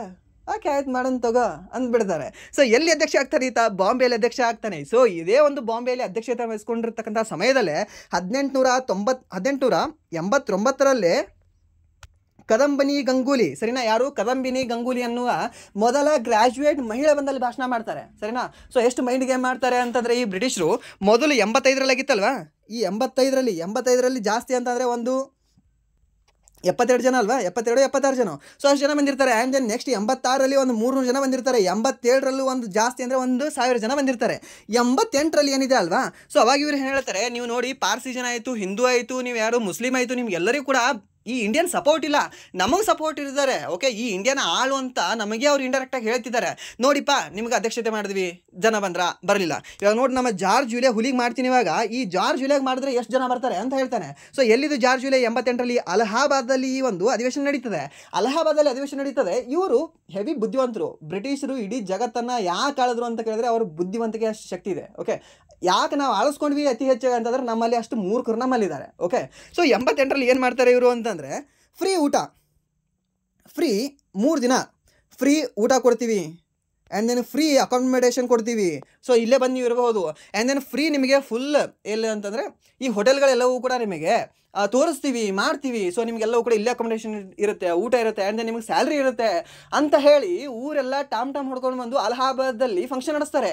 ಸೊ 15 ದಿನದ ಹಿಂದೆಯೇ ಇದೆಲ್ಲವೂ ಕೂಡ ಜಾಸ್ತಿ ಪ್ರಚಾರ ಆದ ನಂತರ ಜನ ಏನು ಮಾಡ್ತಾರೆ, ಅಲ್ಲಿ ಸಡನ್ನಾಗಿ 5,000ಕ್ಕಿಂತ ಜಾಸ್ತಿ ಜನ ಬಂದು ಸೇರಿಬಿಡ್ತದೆ ಅಲ್ಲಿ. ಸೊ ಅವಾಗ ಹೇಳ್ತಾನೆ ಫಸ್ಟ್ ಟೈಮ್. ಓಕೆ, ಸೊ ಅವ್ರು ಏನಿರ್ತಾರಲ್ವ ಬ್ರಿಟಿಷರು ಹೇಳ್ತಾರೆ ಅವಾಗ ಇಂಡಿಯನ್ಸ್ಗೆ, ನೋಡಿದು ಇದು ಬ್ರಿಟಿಷರ್ ಪವರ್ ಅಂದರೆ ಬ್ರಿಟಿಷರು ಅದ್ರ ಸಲುವಾಗಿ ಬ್ರಿಟಿಷರಿಗೆ ಲೈಕ್ ಮಾಡ್ತಾರೆ ಇಂಡಿಯನ್ ಜನ ಅಂತ. ಆ್ಯಂಡ್ ದೆನ್ ನೆಕ್ಸ್ಟ್ ಓಕೆ ಇವಾಗಲೂ ಕೂಡ ಇವಾಗ ಇಷ್ಟು ಜನ ಬಂದಿದ್ದಲ್ಲ ಇದು ಲಕ್ ಅಂತ ಅಲ್ಲ. ಓಕೆ, ನೆಕ್ಸ್ಟ್ ಇವಾಗ ಬಾಂಬೆದಲ್ಲಿ ಮಾಡ್ತೀನಿ 1889ರಲ್ಲಿ ಅಲ್ಲಿ ನಮ್ಮ ಯಾರು ವೆಡರ್ಬರ್ನ್ಗೆ ನಾನು ಅಧ್ಯಕ್ಷ ಮಾಡ್ತೀನಿ, ಅಲ್ಲಿ ಬರ್ತಾರೆ ಇಲ್ಲಿ ನೋಡೋಣ ಅಂತ. ಅಲ್ಲಿಯೂ ಕೂಡ ಸೇಮ್ ಟ್ರಿಕ್ ಯೂಸ್ ಮಾಡ್ತಾನೆ, ಅಲ್ಲಿಯೂ ಕೂಡ 1000 ಜನ ಬರ್ತಾರೆ. ಓಕೆ, ಸೊ ಇದು ಬ್ರಿಟಿಷರ mind game. And then next ಪ್ರಶ್ನೆ, ಹರಪ್ಪಾದಲ್ಲಿ ಮನೆಗಳು ಯಾವುದರಿಂದ ನಿರ್ಮಿಸಲ್ಪಟ್ಟಿದ್ದವು ಅಂತ ಕೇಳಿದಾನೆ. ಯಾವುದರಿಂದ? ಟೆರ್ರಾಕೋಟ ಅಂತ ಹೇಳ್ತೀವಿ, ಇಟ್ಟಿಗೆಗಳಿಂದ ಅಂತ ಹೇಳ್ತೀವಿ. ಸೊ ಸುಟ್ಟ ಇಟ್ಟಿಗೆಗಳಿಂದ ಈ ಒಂದು ಮನೆಗಳನ್ನು ನಿರ್ಮಿಸಲ್ಪಟ್ಟಿದ್ರು. ಆ್ಯಂಡ್ ದೆನ್ ಹರಪ್ಪಾದಲ್ಲಿ ಯಾವ ರೀತಿಯ ಸಂಪ್ರದಾಯ ಕಂಡುಬರ್ತಿತ್ತು? ಮಾತೃಪ್ರಧಾನ ಸಂಪ್ರದಾಯಗಳು ಕಂಡುಬರ್ತಿತ್ತು. ಸರಿ, ನಾನು ನೆನಪಿರಲಿ ಕೇಳ್ಬೋದು. ಆ್ಯಂಡ್ ದೆನ್ ನೆಕ್ಸ್ಟ್ ಪ್ರಶ್ನೆ ಏನಿದೆ ಅಂತಂದರೆ, ಇಲ್ತುಮಿಶ್ ಯಾವ ರಾಜವಂಶದ ಆಡಳಿತಗಾರನಾಗಿದ್ದನು ಅಂತ ಕೇಳಿದ್ದಾರೆ. ಇಲ್ತುಮಿಶ್ ಯಾವ ರಾಜವಂಶದ ಆಡಳಿತಗಾರನಾಗಿದ್ದನು? ಇಲ್ಲಿ ಒಂದು ಕತೆ ಇದೆ, ಹೇಳ ನಿಮಗೆ ಚಿಕ್ಕದಾಗಿ, ಇಲ್ಲಾಂದರೆ ನೀವು ಡಬಲ್ ಟ್ಯಾಪ್ ಮಾಡ್ಕೊಂಡು ಹೋಗೋದಾದರೆ ಹೋಗ್ಬಿಡಿ. ಬಟ್ ಇಲ್ಲಿ ನೆನ್ಪಿಟ್ಕೊಳ್ಳಿ ಏನು ಅಂತಂದರೆ, ಈ ಇಲ್ತಮಿಶ್ ಯಾರು ಅಂತಂದರೆ ಗುಲಾಮರ ಗುಲಾಮ ಈತ. ಗುಲಾಮ ಯಾರು? ಈ ಕುತುಬುದ್ದೀನ್ ಐಬಕ್ ಅಂತ ಹೇಳ್ತೀವಿ. ಹೆಸರನ್ನ ಯಾರು? ಕುತುಬುದ್ದೀನ್ ಐಬಕ್ ಅಂತ ಹೇಳ್ತೀವಿ. ಈ ಕುತುಬುದ್ದೀನ್ ಐಬಕ್ನ ಗುಲಾಮ ಯಾರು ಅಂತ ಕೇಳಿದ್ರೆ ಈ ಇಲ್ತಮಿಶ್. ಓಕೆನಾ? ಸೊ ಈ ಕುತುಬುದ್ದೀನ್ ಐಬಕ್ಗೆ ಒಬ್ಬ ಮಗ ಇರ್ತಾನೆ, ಆ ಮಗನ ಹೆಸರು ಆರಾಮ್ ಶಾ ಅಂತ. ಆ್ಯಂಡ್ ದೆನ್ ಕುತುಬುದ್ದೀನ್ ಐಬಕ್ಗೆ ಒಬ್ಬ ಮಗಳಿರ್ತಾಳೆ, ಆ ಮಗಳ ಹೆಸರು ಬೇಗಮ್ ಅಂತ ನಾವು ಹೇಳ್ತೀವಿ. ಸರಿನಾ? ಸೊ ಇವರ ಮಗಳಿಗೆ ಈತ ಲವ್ ಮಾಡ್ತಾನೆ. ಯಾರು? ಇಲ್ತಮಿಶ್. ರಾಜ ಆಗಬೇಕಲ್ಲ, ಸೊ ಏನಾದರೂ ಮಾಡಬೇಕು, ಸೊ ಸ್ವಲ್ಪ ಕಷ್ಟಪಡಬೇಕಂತ ಅವನ ಮಗಳನ್ನ ಲವ್ ಮಾಡ್ತಾನೆ. ಸೊ ಲವ್ ಮಾಡಿದ ನಂತರ ಆ ಹುಡುಗಿ ಕೂಡ ಒಪ್ಕೊಳ್ತದೆ, ಎಲ್ಲ ಆಗ್ತದೆ. ಆ್ಯಂಡ್ ದೆನ್ ಒಂದು ಸರಿ 1204ರಲ್ಲಿ ಈತ ಯಾರು ಗುಲಾಮ ಆಗಿದ್ದ? ಕುತುಬುದ್ದೀನ್ ಐಬಕ್ ಯಾರು ಗುಲಾಮ ಆಗಿದ್ದ? ಮಹಮ್ಮದ್ ಗೋರಿಯ ಗುಲಾಮ ಆಗಿದ್ದ. ಆ ಮಹಮ್ಮದ್ ಗೋರಿಗೆ ಒಂದು ದಂಗೆ ಎದುರಾಗಿರ್ತದೆ. ಈ 1204ರಲ್ಲಿ ಖೋಖ್ರಾ ಅಂತ ಒಂದು ಪ್ರದೇಶ ಬರುತ್ತೆ. ಸರಿನಾ? ಯಾವುದು? ಖೋಖ್ರಾ ಅಂತ. ಆ ಖೋಖ್ರಾ ಎಂಬ ಪ್ರದೇಶದಲ್ಲಿ ಈ ಮಹಮ್ಮದ್ ಗೋರಿಯ ವಿರುದ್ಧ ದಂಗೆಯನ್ನು ಎದಿರ್ತಾರೆ ಅಲ್ಲಿಯ ಜನ. ಸೊ ಅದಕ್ಕೆ ಏನು ಮಾಡ್ತಾನೆ ಈತ, ಈ ಕುತುಬುದ್ದೀನ್ ಐಬಕ್ಗೆ ಒಂದು ಮೆಸೇಜ್ ಕಳಿಸ್ತಾನೆ, ನೋಡಪ್ಪ ಕುತುಬುದ್ದೀನ್ ಐಬಕ್, ನನ್ನ ಗುಲಾಮ, ನೀನು ಇಲ್ಲಿ ಬಾ, ಇಲ್ಲಿ ದಂಗೆಯನ್ನು ಎದ್ದಿದ್ದಾರೆ, ಸೊ ಅದಕ್ಕೆ ಇಲ್ಲಿ ಬಂದು ನೀನು ದಂಗೆಯನ್ನು ಅಡಗಿಸಿ ಹೋಗು ಅಂತ ಹೇಳ್ತಾನೆ. ಅವಾಗ ಈ ಕುತುಬುದ್ದೀನ್ ಐಬಕ್ ಏನು ಮಾಡ್ತಾನೆ, ನಾನು ಹೋಗಿ ಅಕಸ್ಮಾತಾಗಿ ನಾನು ಸತ್ರ ಏನು ಮಾಡೋದು ಅಂತ ಈ 1204ರಲ್ಲಿ ಈತ ಏನು ಮಾಡ್ತಾನೆ, ನನಗೆ ವಯಸ್ಸಾಗಿದ್ರಿ ಸರ ಸ್ವಲ್ಪ, ಸೊ ನನ್ನ ಗುಲಾಮ ಒಬ್ಬ ಅದಾನ. ಸೊ ಓಕೆ, SSC ಎಲ್ಲ ಪ್ರಿಪೇರ್ ಆಗ್ತಿದ್ದಾನೆ. ಸೊ ಸ್ವಲ್ಪ ನೋಡಿದ್ರೆ CGL ಲೆವೆಲಲ್ಲೆಲ್ಲ ಕೂಡ ಓದ್ಕೊಳ್ತಿದ್ದಾನೆ. ಅವನು ಸ್ವಲ್ಪ UPSCನ ನೋಡ್ಕೊಳ್ಬೋದು, ಟಚ್ ಮಾಡ್ಬೋದು, ಕ್ರ್ಯಾಕ್ ಮಾಡ್ಬೋದು, ಇವನನ್ನು ಕಳಿಸ್ಲಾ ಅಂತ. ಓಕೆ, ಕಳಿಸ್ ನೋಡೋಣ ಅಂತ. ಸೊ ಈತ ಹೋಗ್ತಾನೆ ಇಲ್ತುಮಿಶ್, ಎಲ್ಲಿ ಹೋಗ್ತಾನೆ? ಈ ಮಹಮ್ಮದ್ ಗೋರಿ ಹತ್ರ ಹೋಗ್ತಾನೆ. ಸೊ ಗೋರಿ ಹತ್ರ ಹೋಗಿ ಆತ ನೋಡ್ತಾನೆ ಕೆಳಗಿಂದ ಮೇಲೆ, ಯಾರು? ಮಹಮ್ಮದ್ ಗೋರಿ. ಏನು ಈ ಖೋಖ್ರಾ ದಂಗೆ ನೀನು ಅಡಗಿಸ್ತೀಯಾ? ಅಷ್ಟು ಪವರ್ ಇದೆಯಾ? ಏನು PC ಓದಿಸಿ MTS ನಿಕಲ್ ಮಾಡ್ತೀನಿ ಅಂತ ಹೇಳಿದ್ರೆ ಆಗ್ತದೆ ರೀ ಸರ, ನೋಡೋಣ ಅಲ್ಲ ಕೈ ನೋಡೋಣ ಅಂತ ಹೇಳ್ತಾನೆ.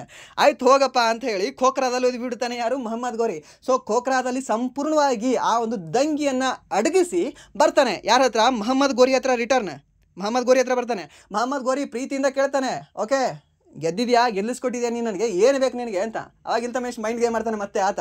ಏನಂತಂದರೆ, ನಾನು ಕೇಳೋದು ನಿಮಗೆ ಕೊಡೋದಾಗೋದಿಲ್ಲ ಬಿಡ್ರಿ, ನಾನು ಹೋಗ್ತೀನಿ ಅಲ್ಲಿ ನಮ್ಮ ರಾಜನ ಬಳಿ ಅಂತ.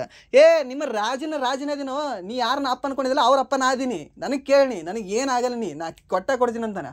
ಅವಾಗ ಅವನು ಹೇಳ್ತಾನೆ, ನಾನು ಈ ಕುತುಬುದ್ದೀನ್ ಐಬಕ್ನ ಮಗಳಾಗಿರ್ತಕ್ಕಂಥ ಬೇಗಮ್ನ ನಾನು ಇಷ್ಟಪಡ್ತಿದ್ದೀನಿ, ಲವ್ ಮಾಡ್ತಿದ್ದೀನಿ, ಅವ್ರ ಜೊತೆ ಮದುವೆ ಮಾಡಿಬಿಡ್ರಲ್ರಿ ಸಾಕರ, ಏನೂ ಬೇಕಾಗಿಲ್ಲ ಅಂತಾನೆ. ಅವಾಗ ಆಯ್ತು ನೀನು ಕೇಳಿಯಲ್ಲ ಕೊಡ್ತೀನಿ ಅಂತಾನೆ. ಯಾರು? ಮಹಮ್ಮದ್ ಗೋರಿ. ಸೊ ಅವಾಗ ಏನು ಹೇಳ್ತಾನೆ ಮಹಮ್ಮದ್ ಗೋರಿ, ಆತನ ಗುಲಾಮ್ನಾಗಿರ್ತಕ್ಕಂಥ ಈ ಕುತುಬುದ್ದೀನ್ ಐಬಕ್ಗೆ ಒಂದು ಮೆಸೇಜ್ ಕಳಿಸ್ತಾನೆ, ನೋಡಪ್ಪ ಇಲ್ಲಿ ನಮ್ಮ ಹುಲಿ ಇದ್ರೇನೋ ಗೆದ್ದಿದೆ, ಇವಾಗ ನೀನು ನಿನ್ನ ಮಗಳನ್ನ ಇವನಿಗೆ ಕೊಟ್ಟು ಮದುವೆ ಮಾಡು. ಯಾರು ಇವ? ಈ ಚಿಂದಿ ಚೋರ, ಇವ ನನ್ನ ಗುಲಾಮದಾನೆ, ಇವನಿಗೆ ನಾನು ಮದುವೆ ಮಾಡ್ಲಾ, ಇವನಿಗೆ ನಾನು ಮಗಳು ಕೊಡ್ಲಾ ಅಂತ ಆತ ಕೋಪ ಬಂದ್ಬಿಡ್ತದೆ ತನಗೆ. ಯಾರಿಗೆ? ಕುತುಬುದ್ದೀನ್ ಐಬಕ್ಗೆ. ನನ್ನ ಗುಲಾಮ ಇದೆಯಾ, ನನ್ನ ಮಾತು ಕೇಳ ಅಷ್ಟೇ. ಆಗಲ್ರಿ ಸರ, ಅವ ಏನಿದ್ರು ಅವ್ನು ಗುಲಾಮ್ ಅದಾನ, ಅವ ರಾಜ ಇದ್ರು ಕೊಡ್ತಿದ್ದೆ. ಓಕೆ, ರಾಜ ಇರಬೇಕಲ್ಲ ನಿನಗವ. ಆಯಿತು, ಈಗ ಖೋಖರಾ ಗೆದ್ದಿದ್ದಾನಾತ, ಯಾರು ಇಲ್ತಮಿಷ್. ಆ ಖೋಖರಾದ ನವಾಬ ಮಾಡಿಬಿಡ್ತೀನಿ ಅವನನ್ನು, ನೀ ಗುಲಾಮ್ ಅಂತ ತೆಗೆದುಬಿಡು ಅವನನ್ನು. ಗುಲಾಮ್ ಇಟ್ಕೊಂಡಿದ್ದಲ್ಲ ನೀ ಅವನಿಗೆ, ಗುಲಾಮದಿಂದ ಮುಕ್ತಿ ಮಾಡಿಬಿಡು ಅವನಿಗೆ. ನಾನು ಖೋಖರಾದ ರಾಜನನ್ನಾಗೆ ಮಾಡ್ತೀನಿ, ಹಾಗಾದರೆ ರಾಜನಿಗೆ ಕೊಟ್ಟು ನೀನು ಮದುವೆ ಮಾಡು ಅಂತ ಹೇಳ್ತಾನೆ. ಓಕೆ ಆಯ್ತು ಸರ್ ಅಂತ ಹೇಳ್ತಾನೆ, ಖೋಖರಾದ ರಾಜ ಆಗ್ತಾನೆ. ಫಸ್ಟ್ ಇಲ್ತಮಿಷ್ ರಾಜ ಆಗಿದ್ದು ಯಾವ ಒಂದು ಪ್ರದೇಶದ್ದು ಅಂದರೆ ಖೋಖರಾ ಪ್ರದೇಶದ್ದು, ನೆನ್ಪಿಟ್ಕೊಳ್ಳಿ ಇದನ್ನು. ಓಕೆ, ಸೊ ಇದು ಡೆಪ್ತಲ್ಲಿ ಕೇಳ್ತಾನೆ ನಿಮಗೆ. ಖೋಖರಾ ಪ್ರದೇಶದ ಮೊದಲ ರಾಜ ಆಗ್ತಾನೆ ಯಾರು ಅಂತಂದರೆ ಈ ಇಲ್ತಮಿಷ್ ಅವನು. ನೆಕ್ಸ್ಟ್ ಬಂದು ಇಲ್ಲಿ ದೆಹಲಿ ಸಿಂಹಾಸನವನ್ನು ಹಿಡ್ಕೊಳ್ತಾನೆ, ಯಾರು Iltutmish. Okay, and then next ಬರ್ತಾನೆ. ಬಂದ ನಂತರ ಈ 1210 ಕುತುಬುದ್ದೀನ್ ಐಬಕ್ ಹೋಗ್ತಾನೆ. ಓಕೆ, ಅವನ ಪ್ರಾಣ ಹೋಗ್ತದೆ, ಪ್ರಾಣ ಪಕ್ಷಿ ಹಾರ್ತದೆ. ಸೊ ಅವಾಗ ಏನು, ಈ ಆರಾಮ್ ಶಾ ರಾಜ ಆಗ್ತಾನೆ. ಆರಾಮ್ ಶಾ ರಾಜ ಆಗ್ತಾನೆ. ಇವನಿಗೆ ಎಲ್ಲವೂ ಕೂಡ ಪ್ಲ್ಯಾನ್ ಮಾಡಿ ಆಗಿದ್ದ ಇಲ್ತಮಿಷ್. ಇವಾಗ ಏನು ಹೇಳ್ತಾನೆ, ಬೇಗಮ್ ಹತ್ರ ಹೋಗ್ತಾನೆ. ಬೇಗಮ್, ನಿಮ್ಮ ಅಣ್ಣನ ಹೆಸರಲ್ಲೇ ಆರಾಮ್ ಶಾ ಇದೆ, ಸೊ ಅವನಿಗೆ ಆರಾಮಾಗಿ ಮಲ್ಕೊಳಕ್ಕೆ ಬಿಡುನು. ಸೊ ಅವನಿಗೆ ಕೊಂದು ಬಿಡ್ತೀನಿ, ನಾ ರಾಜ ಆಗ್ತೀನಿ, ನಿನ್ನ ರಾಣಿ ಆಗಿಬಿಡು. ನಿನ್ನ ರಾಜ ನಾನು, ನನ್ನ ರಾಣಿ ನೀನು, ಇರೋನ್ ಚೆನ್ನಾಗಿ ಅಂತ. ಹೌದಾ, ಬೇಡ ಬೇಡ ಅಂತ. ಇಲ್ಲ ಅವನಿಗೆ ಹೋಗಿಸುನು ಅಂತ. ಸೊ ಈ ಒಂದು ಯುದ್ಧ ಆಗುತ್ತೆ. ಯಾವೊಂದು ಯುದ್ಧ, 1210 ಒಂದು ಯುದ್ಧ ಆಗುತ್ತೆ. ಆ ಯುದ್ಧದ ಹೆಸರು ಕೇಳಿದ್ದಾನೆ. ಯಾರ್ಯಾರ ಮಧ್ಯ, ಇಬ್ಬರು ಮಾವದೇರಲ್ವ, ಮಾವ ಆಗ್ತಾರಲ್ಲ ರಿಲೇಷನಲ್ಲಿ. ಸೊ ಅವ್ರಿಬ್ಬರ ಮಧ್ಯೆ ಒಂದು ಯುದ್ಧ ಆಗುತ್ತೆ. ಯಾವ ಯುದ್ಧ, ಜೂದ್ ಯುದ್ಧ ಅಂತ ಹೇಳ್ತೀವಿ ಸರಿನಾ. ಈ ಖೋಖರಾ ಯುದ್ಧ ನೆನ್ಪಿಟ್ಕೊಳ್ಳಿ, ಜೂದ್ ಯುದ್ಧ ನೆನ್ಪಿಟ್ಕೊಳ್ಳಿ. ಈ ಜೂದ್ ಯುದ್ಧ ಯಾರ್ಯಾರ ಮಧ್ಯ ಅಂದರೆ ಆರಾಮ್ ಶಾ ಮಧ್ಯ ಆ್ಯಂಡ್ ದೆನ್ ಈ ಇಲ್ತಮಿಷ್ ಮಧ್ಯ ಆಗುತ್ತೆ. ಸೊ ಅದನ್ನು ಗೆದ್ದಿರ್ತಕ್ಕಂಥ ವ್ಯಕ್ತಿ ಯಾರು ಅಂದರೆ ಇಲ್ತಮಿಷ್. ಆ್ಯಂಡ್ ದೆನ್ ಇಲ್ತಮಿಷ್ ಗೆದ್ದು ಈ ಒಂದು ದೆಹಲಿ ಸಿಂಹಾಸನವನ್ನು ಹಿಡಿದು ಬಿಡ್ತಾನೆ. ದೆಹಲಿ ಸಿಂಹಾಸನವನ್ನು ಹಿಡಿದನ, ರಾಂಗ್, ಲಾಹೋರ್ ಸಿಂಹಾಸನವನ್ನು ಹಿಡಿತಾನೆ. ಲಾಹೋರ್ ಸಿಂಹಾಸನವನ್ನು ಹಿಡಿದು ಲಾಹೋರಿಂದ ಆ ಒಂದು ರಾಜಧಾನಿಯನ್ನು ಬದಲಾವಣೆ ಮಾಡಿ ದೆಹಲಿಗೆ ತರ್ತಾನೆ. ಓಕೆ, ಇದು ನೆನ್ಪಿಟ್ಕೊಳ್ಳಿ. ಈ ಸ್ಟೋರಿ ಎಲ್ಲವೂ ಕೂಡ ಇಂಪಾರ್ಟೆಂಟ್ ಇದೆ. ಸಮ್ ಡೆಪ್ತಲ್ಲಿ ಕೇಳಿದಾಗ ಈ ಥರ ಕೇಳ್ತಾನೆ. ಆ್ಯಂಡ್ ದೆನ್ ನೆಕ್ಸ್ಟ್ ಇಲ್ತಮಿಷ್ ಯಾವುದು ಗುಲಾಮಿ ವಂಶ ಅಂತ ಹೇಳ್ತೀವಿ. And then next static GK 5 ಪ್ರಶ್ನೆಗಳನ್ನ ನೋಡ್ಕೊಳ್ಳೋಣ. ಏನಿದಾವೆ, ಸುಗ್ಗಿ ಯಾವ ರಾಜ್ಯದ ಜಾನಪದ ನೃತ್ಯವಾಗಿದೆ ಅಂತ ಕೇಳಿದ್ದಾನೆ. ಸುಗ್ಗಿಯಲ್ಲಿದೆ ನಮ್ಮ ಕರ್ನಾಟಕ ಅಂತ ಹೇಳ್ತೀವಿ. ಸೊ ಕರ್ನಾಟಕದ ಒಂದು ನೃತ್ಯ ಯಾವುದು ಅಂತಾರೆ ಈ ಸುಗ್ಗಿ ನೃತ್ಯ ಅಂತ ಹೇಳ್ತೀವಿ. ಆ್ಯಂಡ್ ದೆನ್ ಕರ್ನಾಟಕದಲ್ಲಿ ಇನ್ನೊಂದು ಹುತ್ರಿ ಬರುತ್ತೆ, ಕೊಡವರು ಡ್ಯಾನ್ಸ್ ಮಾಡ್ತಾರಲ್ಲ, ಆ ಕೊಡವ ಡ್ಯಾನ್ಸ್ ಯಾವುದು ಅಂತ ಹೇಳ್ತೀವಿ ಅಂದರೆ ಹುತ್ರಿ ಅಂತ ಹೇಳ್ತೀವಿ. ಆ್ಯಂಡ್ ದೆನ್ ಆಂಧ್ರ ಪ್ರದೇಶದ ಡ್ಯಾನ್ಸ್ ಯಾವುದು ಹೇಳ್ಬೋದಾ, ಘಂಟಾಮರ್ದ ಅಂತ ಹೇಳ್ತೀವಿ ಸರಿನಾ. ಘಂಟಾಮರ್ದ ಒಂದು ನೃತ್ಯ ಯಾವ ಒಂದು ರಾಜ್ಯದಲ್ಲಿ ಕಂಡುಬರುತ್ತೆ ಅಂದರೆ ಈ ಒಂದು ಆಂಧ್ರ ಪ್ರದೇಶದಲ್ಲಿ ಕಂಡುಬರ್ತಕ್ಕಂಥ ನೃತ್ಯವಾಗಿದೆ. ಆ್ಯಂಡ್ ದೆನ್ ನೋಪಾ ಅಂತ ಹೇಳ್ತೀವಿ. ಯಾವುದು ನೋಪಾ, ನೋಪಾ, ಪಾ ಅನ್ನೋದು ಕನ್ನಡದಲ್ಲಿ, ಆ್ಯಂಡ್ ದೆನ್ ನೋ ಅನ್ನೋದು ಇಂಗ್ಲೀಷಲ್ಲಿ.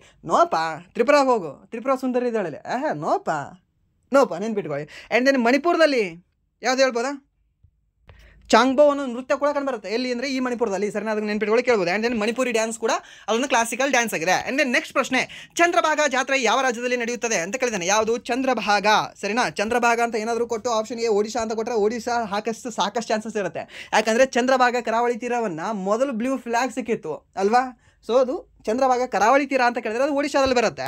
ಬಟ್ ಚಂದ್ರಭಾಗ ಜಾತ್ರೆ ಅಂತ ಕೇಳಿದ್ರೆ ಅದು ಬರೋದಿಲ್ಲ ಅಂದರೆ ರಾಜಸ್ಥಾನದಲ್ಲಿ ಕಂಡುಬರುತ್ತೆ ಸರಿನಾ. ಈ ನಾಗಾಲ್ಯಾಂಡಲ್ಲಿ ಯಾವುದು ಬರುತ್ತೆ, ನಾಗಾಲ್ಯಾಂಡಲ್ಲಿ ಈ ಹಾರ್ನ್ಬಿಲ್ ಉತ್ಸವ ಬರುತ್ತೆ. ಆ್ಯಂಡ್ ದೆನ್ ಮಹಾರಾಷ್ಟ್ರದಲ್ಲಿ ಕಾಲಾಘೋಡ ಉತ್ಸವ ಅಂತ ಹೇಳ್ತೀವಿ ಸರಿನಾ. ಯಾವುದು ಕಾಲಾಘೋಡ ಕರಿಕುದುರೆ ಅಂತ ಹೇಳ್ತೀವಿ. ಸೊ ಆ ಒಂದು ಉತ್ಸವ ನಡೀತೆ. ಆ್ಯಂಡ್ ದೆನ್ ಲಾಸ್ಟ್ ಇಯರ್ ಅತಿ ಹೆಚ್ಚು MTS ಅಲ್ಲಿ ಕೇಳಿರ್ತಕ್ಕಂಥ ಪ್ರಶ್ನೆ ಯಾವುದು ಅಂದರೆ ತ್ರಿಶೂರ್ಪುರಂ.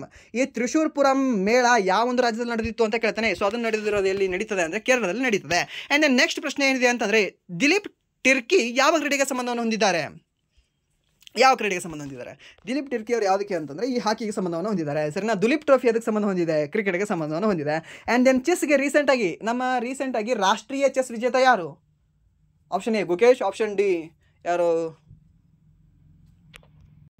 Praggnanandhaa, option C Vishwanath Anand, option D Magnus Carlsen. ಯಾರಿದ್ದಾರೆ, ಯಾರು ಅಂತಂದರೆ ಪಿ ಇನಿಯಾನ್ ಅಂತ ಹೇಳ್ತೀವಿ ಸರ್. ನೆನ್ಪಿಟ್ಕೊಳ್ಳಿ, ಪಿ ಇನಿಯಾನ್ ಅನ್ನೋ ವ್ಯಕ್ತಿ, ಪಿ ಇನಿಯಾನ್ ಅನ್ನೋರು ಏನಿದ್ರಲ್ವ ನಮ್ಮ ರಾಷ್ಟ್ರೀಯ ಚೆಸ್ ವಿಜೇತರು 2025 ಸರಿನಾ. ಯಾವ ರಾಷ್ಟ್ರದವರು ಮೀನ್ಸ್ ಯಾವ ರಾಜ್ಯದವರು, ನಮ್ಮ ತಮಿಳುನಾಡು ರಾಜ್ಯದವರು ಆಗಿದ್ದಾರೆ ಇವರು ಸರಿ. ಯಾವುದಕ್ಕೆ ಸಂಬಂಧ ಹೊಂದಿದ್ದಾರೆ, ಚೆಸ್ಗೆ ಸಂಬಂಧವನ್ನು ಹೊಂದಿದ್ದಾರೆ. ಪಿ ಇನಿಯಾನ್ ನೆನ್ಪಿಟ್ಕೊಳ್ಳಿ, ನಾನು ಕರೆಂಟ್ ಅಫೇರ್ಸ್ ಕ್ಲಾಸಲ್ಲೂ ಕೂಡ ನಿಮಗೆ ಹೇಳಿದ್ದೀನಿ. ಆ್ಯಂಡ್ ನೆಕ್ಸ್ಟ್ ಏನಿದೆ ಅಂದರೆ ಪ್ರಶ್ನೆ 2011 ಜನಗಣತಿಯಲ್ಲಿ ಭಾರತದ ಒಟ್ಟು ಜಿಲ್ಲೆಗಳ ಸಂಖ್ಯೆ ಎಷ್ಟು ಅಂತ ಕೇಳಿದ್ದೇನೆ. ಭಾರತದಲ್ಲಿ ಒಟ್ಟು ಜಿಲ್ಲೆಗಳ ಸಂಖ್ಯೆ ಅಂತ ಕೇಳಿದ್ರೆ 640 ಜಿಲ್ಲೆಗಳಿತ್ತು. ಆ್ಯಂಡ್ ದೆನ್ 7,933 ಶಹರಗಳಿತ್ತು, ಮೀನ್ಸ್ ನಗರಗಳ ಸಂಖ್ಯೆ ಆಗಿತ್ತು. ಆ್ಯಂಡ್ ದೆನ್ 6,40,930 ಹಳ್ಳಿಗಳಿತ್ತು ಸರಿನಾ. 640 ಜಿಲ್ಲೆಗಳಿತ್ತು. ಆ್ಯಂಡ್ ದೆನ್ 6,40,930 ಏನಿದಾವಲ್ವಾ ಇದು ಹಳ್ಳಿಗಳು ಕಂಡು ಬರ್ತಾ ಇತ್ತು ಯಾವಾಗ 2011 ಜನಗಣತಿಯ ಸಮಯದಲ್ಲಿ. ಆ್ಯಂಡ್ ದೆನ್ ನೆಕ್ಸ್ಟ್ ಪ್ರಶ್ನೆ, ಗೋಗಾದೋಲ್ ಯಾವುದರ ರಾಜ್ಯ ಸಾಧನವಾಗಿದೆ ಅಂತ ಕೇಳಿದ್ದೇನೆ. ಗೋಗಾದೋಲ್ ಯಾವುದರ ರಾಜ್ಯದ ಸಾಧನವಾಗಿದೆ. ಸೊ ಗೋಗಾದೋಲ್ ಅನ್ನೋದು ಮಧ್ಯಪ್ರದೇಶದ ರಾಜ್ಯ ಸಾಧನವಾಗಿದೆ ಸರಿನಾ.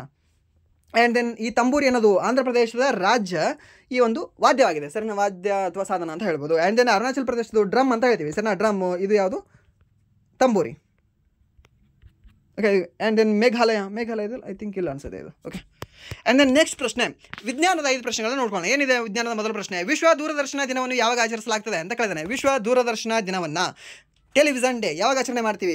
16 ಸೆಪ್ಟೆಂಬರ್ಗೆ ಅಥವಾ 15 ಸೆಪ್ಟೆಂಬರ್ಗೆ ಅಥವಾ 21 ನವೆಂಬರ್ಗೆ ಅಥವಾ 4 ಜನವರಿಗೆ ಅಂತ. ಈ ಬ್ರೈಲ್ ಡೇಯನ್ನು ನಾವು ಯಾವಾಗ ಆಚರಣೆ ಮಾಡ್ತೀವಿ ಅಂದರೆ ಬ್ರೈಲ್ ಲಿಪಿ ದಿನವನ್ನು 4 ಜನವರಿಗೆ ಆಚರಣೆ ಮಾಡ್ತೀವಿ. ಯಾವುದು? ಬ್ರೈಲ್ ಲಿಪಿ ದಿನವನ್ನು. ಆ್ಯಂಡ್ ದೆನ್ ಈ ಇಂಜಿನಿಯರ್ಸ್ ಡೇಯನ್ನು ಅಥವಾ ವಿಶ್ವೇಶ್ವರಯ್ಯನವರ ಹುಟ್ಟಿರ್ತಕ್ಕಂಥ ದಿನವನ್ನು ಯಾವಾಗ ಆಚರಣೆ ಮಾಡ್ತೀವಿ ಅಂದರೆ 15 ಸೆಪ್ಟೆಂಬರ್ಗೆ ಆಚರಣೆ ಮಾಡ್ತೀವಿ. ಓಜೋನ್ ಡೇ ಯಾವಾಗ ಅಂದರೆ 16 ಸೆಪ್ಟೆಂಬರ್ಗೆ. ಈ Kalyana Karnataka day 17 ಸೆಪ್ಟೆಂಬರ್ಗೆ. And then 21 ನವೆಂಬರ್ಗೆ ಈ ವಿಶ್ವ ದೂರದರ್ಶನ ದಿನವನ್ನು ಆಚರಣೆ ಮಾಡ್ತೀವಿ. ನೆನ್ಪಿಟ್ಕೊಳ್ಳಿ, ಕೇಳಬಹುದು. ಆ್ಯಂಡ್ ದೆನ್ ಈ ಸೆಪ್ಟೆಂಬರ್ 14 ರಾಷ್ಟ್ರೀಯ ಹಿಂದಿ ದಿನವನ್ನಾಗಿ ಆಚರಣೆಯನ್ನು ಮಾಡ್ತೀವಿ. ಆ್ಯಂಡ್ ದೆನ್ ನೆಕ್ಸ್ಟ್ ಪ್ರಶ್ನೆ, ಕಫನ್ ಯಾವ ಲೇಖಕರ ಕೃತಿಯಾಗಿದೆ ಅಂತ ಕೇಳಿದಾನೆ. ಯಾವುದು ಕಫನ್? ಯಾರ್ದಾಗಿದೆ? ಕಫನ್ ಆಗಿರಲಿ ಆ್ಯಂಡ್ ದೆನ್ ಗೋದಾನ್ ಆಗಿರಲಿ. ಕಫನ್ ಮತ್ತು ಗೋದಾನ್ ಇವ್ರದ್ದು ಫೇಮಸ್ ಬುಕ್ಗಳಿದೆ ಎರಡೂ ಕೂಡ. ಯಾರ್ದು ಅಂತ ಕೇಳಿದ್ರೆ ನಾವು ಮುನ್ಷಿ ಪ್ರೇಮಚಂದ್ ಅಂತ ಹೇಳ್ತೀವಿ. ಹೆಸರನ್ನ ಯಾರು? ಮುನ್ಷಿ ಪ್ರೇಮಚಂದ್ ಅವ್ರದ್ದು. ಮುನ್ಷಿ ಪ್ರೇಮಚಂದ್ ಅವರ ಪುಸ್ತಕ ಯಾವುದು ಅಂದರೆ ಕಫನ್ ಮತ್ತು ಗೋದಾನ್ ಅಂತ ಹೇಳ್ತೀವಿ. ಕಫನ್ ಬಗ್ಗೆ ಜಾಸ್ತಿ ಕೇಳಿದಾನೆಲ್ಲೋ ಗೊತ್ತಿಲ್ಲ, ಬಟ್ ಗೋದಾನ್ ಬಗ್ಗೆ ಸಾಕಷ್ಟು ಸರಿ ಕೇಳಿದಾನೆ, ನೆನ್ಪಿಟ್ಕೊಳ್ಳಿ. ಆ್ಯಂಡ್ ದೆನ್ ನೆಕ್ಸ್ಟ್ ಪ್ರಶ್ನೆ, ಯಾವ ರೋಗವು ಕಣ್ಣಿಗೆ ಸಂಬಂಧಿಸಿಲ್ಲ ಅಂತ ಕೇಳಿದಾನೆ. ಯಾವುದಕ್ಕೆ ಸಂಬಂಧಿಸಿಲ್ಲ? ಕಣ್ಣಿಗೆ. ಸೊ ಡಿಪ್ಲೋಪಿಯಾ ಅನ್ನೋದು ಕಣ್ಣಿಗೆ ಸಂಬಂಧಿಸಿದೆ. ಹೌದು, ಸಂಬಂಧಿಸಿದೆ. ಟ್ರಾಕೋಮಾ ಕಣ್ಣಿಗೆ ಸಂಬಂಧಿಸಿದೆ. ಕಣ್ಣಿನ ಪೊರೆ ಇದು ಕಣ್ಣಿಗೆ ಸಂಬಂಧಿಸಿದೆ. ಆ್ಯಂಡ್ ದೆನ್ ಈ ಗಾಯ್ಟರ್, ಇದು ಗಾಯ್ಟರ್ ಆಗಬೇಕಾಗಿತ್ತು. ಗಾಯ್ಟರ್ ಏನಿದೆ ಅಲ್ವಾ, ಇದು ಕತ್ತಿಗೆ ಸಂಬಂಧಿಸಿದೆ. ಥೈರಾಯ್ಡ್ಗೆ ಸಂಬಂಧಿಸಿದೆ ಇದು, ಸರಿನಾ? ಸೊ ಇದು ಕಣ್ಣಿಗೆ ಸಂಬಂಧಿಸಿರ್ತಕ್ಕಂಥ ರೋಗ ಅಲ್ಲ. ಆ್ಯಂಡ್ ದೆನ್ ನೆಕ್ಸ್ಟ್ ಪ್ರಶ್ನೆ ಏನಿದೆ ಅಂದರೆ ಈ ಕೆಳಗಿನ ಯಾವ ಮೂಳೆ ಮುಖದಲ್ಲಿಲ್ಲ ಅಂತ ಕೇಳಿದಾನೆ. ಮುಖದಲ್ಲಿ ಏನಿದೆ? ಮುಖದಲ್ಲಿ ಎಲ್ಲ ಇದೆ, ಮೂಳೆಗಳಿದ್ದಾವೆ. ಯಾವುದ್ಯಾವ್ದು ಮೂಳೆಗಳಿದ್ದಾವೆ? Option B. ಓಕೆ, ಇದು ರಾಂಗ್ ಇದೆ. ಇಲ್ಲಿ ಕಂಡುಬರ್ತಕ್ಕಂಥ ಮೂಳೆಗಳು ಯಾವುದು ಅಂದರೆ ಒಂದು ನಾಸಲ್ ಅಂತ ಹೇಳ್ತೀವಿ, ಮ್ಯಾಕ್ಸಿಲ್ಲಾ ಅಂತ ಹೇಳ್ತೀವಿ, ಆ್ಯಂಡ್ ದೆನ್ ಜಿಗೋಮ್ಯಾಟಿಕ್ ಅಂತ ಹೇಳ್ತೀವಿ, ಸರಿನಾ? ಯಾವುದು? ನಾಸಲ್, ಮ್ಯಾಕ್ಸಿಲ್ಲಾ ಮತ್ತು ಜಿಗೋಮ್ಯಾಟಿಕ್ ಅನ್ನುವ ಮೂಳೆಗಳು ಎಲ್ಲಿ ಕಂಡುಬರ್ತವೆ ಅಂದರೆ ನಮ್ಮ ಮುಖದಲ್ಲಿ ಕಂಡುಬರ್ತವೆ, ಸರಿನಾ? ಮುಖದಲ್ಲಿ ಕಂಡುಬರ್ತವೆ.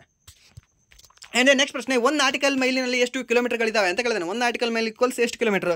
1.852 ಅಂತ ಹೇಳ್ತೀವಿ ಸರಿನಾ. 1.852 ಮೀಟರ್ಗಳು ಮೀನ್ಸ್ ಕಿಲೋಮೀಟರ್ಗಳು ಕಂಡುಬರ್ತವೆ. ಯಾವುದು? ಒಂದು ಆರ್ಟಿಕಲ್ ಮೈಲಲ್ಲಿ. ಸೊ ಇದಾಗಿತ್ತು ಇಲ್ಲಿವರೆಗೆ ಮುಂಬರ್ತಕ್ಕಂಥ SSC, MTS, CH, GD, Delhi police ಹಾಗೆ RRB ಡಿ ಗ್ರೂಪ್ ಎಕ್ಸಾಮ್ಗಳಲ್ಲಿ ಕೇಳಬಹುದಂತಹ ಪ್ರಮುಖ GK ಪ್ರಶ್ನೆಗಳು. ಸೊ ಇಲ್ಲಿವರೆಗೂ ವಿಡಿಯೋ ನೋಡೋದಕ್ಕಾಗಿ ಫಸ್ಟ್ ಆಫ್ ಆಲ್ ಧನ್ಯವಾದಗಳು. ಹಾಗೆ ಇಲ್ಲಿವರೆಗೂ ವಿಡಿಯೋ ನೋಡಿ ನಿಮಗೆ ಏನಾದರೂ ವಿಡಿಯೋ ಇಷ್ಟ ಆಗಿದ್ರೆ ಪ್ಲೀಸ್ ವಿಡಿಯೋನ ಲೈಕ್ ಮಾಡಿ, ಸಬ್ಸ್ಕ್ರೈಬ್ ಮಾಡಿ. ಇಫ್ ನಿಮಗೆ ವಿಡಿಯೋ ಇಷ್ಟ ಆಗಲಿಲ್ಲ ಅಂದರೆ ಸೊ ಆಬ್ವಿಯಸ್ಲಿ ಡಿಸ್ಲೈಕ್ ಮಾಡಿ ಅಂತ ಹೇಳಿದ ವಿಡಿಯೋನ ಇಲ್ಲಿಗೆ ಏನು ಮಾಡ್ತಿದ್ದೀನಿ. Once again thank you so much.